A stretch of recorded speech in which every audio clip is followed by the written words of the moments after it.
நம்ம வாழ்க்கையில் நம்மை அதிகம் பாதிப்பவர்கள் அந்நியர்கள் இல்லை, நம்ம சொந்தக்காரர்கள்தான். அவர்களிடமிருந்து பாதுகாப்பாக இருக்க இந்த 10 வழிகளை கவனமாக கேளுங்கள். 1. உங்கள் தனிப்பட்ட விஷயங்களை எல்லோரிடமும் பகிர வேண்டாம். 2. எல்லோரையும் திருப்திப்படுத்த முயற்சி செய்யாதீர்கள், இல்லை என்று சொல்ல கற்றுக்கொள்ளுங்கள். 3. அளவான தூரத்தை பராமரிக்கவும், அதிக நெருக்கம் பிரச்சனைகளை உருவாக்கும். 4.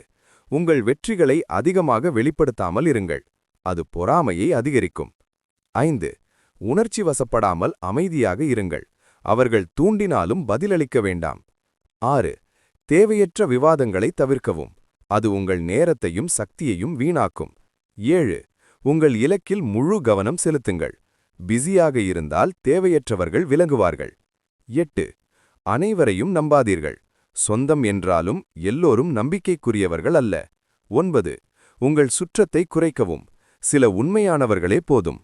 10. உங்கள் சுயமரியாதையை எப்போதும் காக்கவும், மரியாதை இல்லாத இடத்தில் இருக்க வேண்டாம். உங்கள் வாழ்க்கையை நீங்கள் பாதுகாத்துக் கொள்ளுங்கள். இந்த தகவல் பயனுள்ளதாக இருந்தால் லைக் செய்யுங்கள், ஷேர் செய்யுங்கள், மேலும் சப்ஸ்கிரைப் செய்ய மறக்காதீர்கள்.